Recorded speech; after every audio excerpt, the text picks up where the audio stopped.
20 years after Arundhati Roy won the Man Booker Prize for her debut novel The God of Small Things, the Indian author has been longlisted for the £50,000 award for her second, The Ministry of Utmost Happiness, on a long list thronged with literary titans, whose combined trophy cabinet would include the Pulitzer, the Costa, the Baileys, the Folio, the Impact and the Goldsmiths Prizes. Roy, the only author to have won the Booker before, is listed for her novel about an Indian transgender woman, which judges called rich and vital book.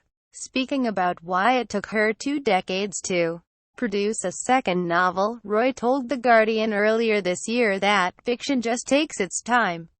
It's no hurry. I can't write it faster or slower than I have. It's like you're a sedimentary rock that's just gathering all these layers and swimming around. Ali Smith, it's a pivotal moment, a question of what happens culturally when something is built on a lie. Read more. The Man Booker judging panel, picking from more than 150 titles, also went for 4 writers who have been shortlisted for the UK's most prestigious literary prize before but not won it.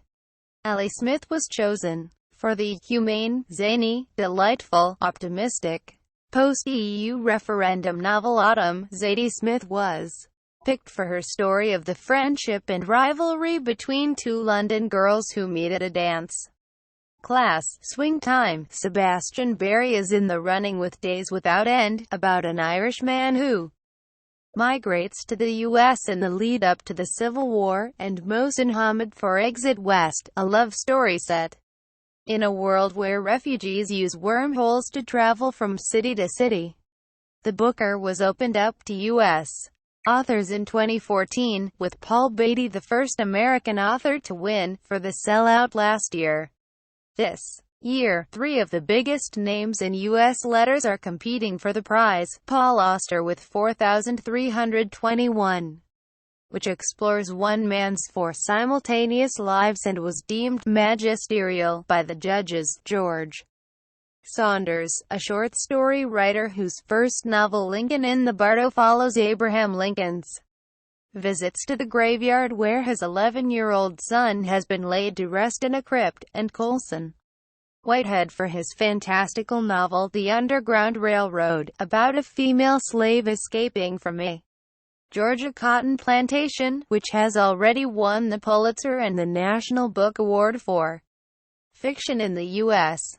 Facebook, Twitter, Pinterest, yet another accolade. Colson Whitehead. Photograph, Dorothy Hong, Cowboy. Obviously it has been very controversial, opening it up to the U.S., said Chair of Judges Baroness Lola Young.